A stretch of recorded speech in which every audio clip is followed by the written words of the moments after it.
Think for a second about the significance of why it is strange that he is wanting now to see his face. Because if this is the society he's been raised in, and he's not ever supposed to care about his face, and he never has before ever in his life, why all of a sudden is he now? Okay, think about that for a second before I just go and tell you the answer. I want you to think. So the reason that he's now wondering about this is because he is becoming an individual, and he has met Liberty. You know, he's falling in love with her. He's created this light box, and he's really starting to come into his own. And so now he does care what he looks like. He's starting to care about things that he never has before. And this is showing us that he is growing on his own, and he is going against the council. All right, now chapter 6.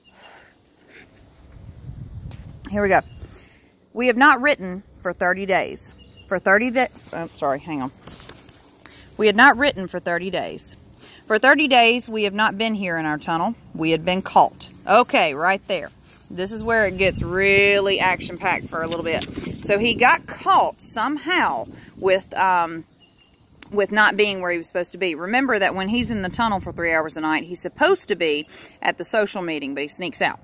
It happened on that night when we wrote last. We forgot that night to watch the sand in the glass, which tells us when 3 hours have passed and it's time to return to the city theater. When we remembered it, the sand had run out. We hastened to the theater. Hasten means hurry. But the big tent stood gray and silent against the sky. The streets of the city lay before us, dark and empty. If we went back to hide in our tunnel, we would be found and our light found with us. So we walked to the home of the street sweepers. So everybody's already gone back to the house. He's supposed to be there, but he's not. But he just walks on back home. When the council of the home questioned us, we looked upon the faces of the council. But there was no curiosity in those faces, and no anger, and no mercy. So when the oldest of them asked us, "Where have you been?" we thought of our glass box and of our light, and we forgot all else. And we answered, "We will not tell you." The oldest did not question us further,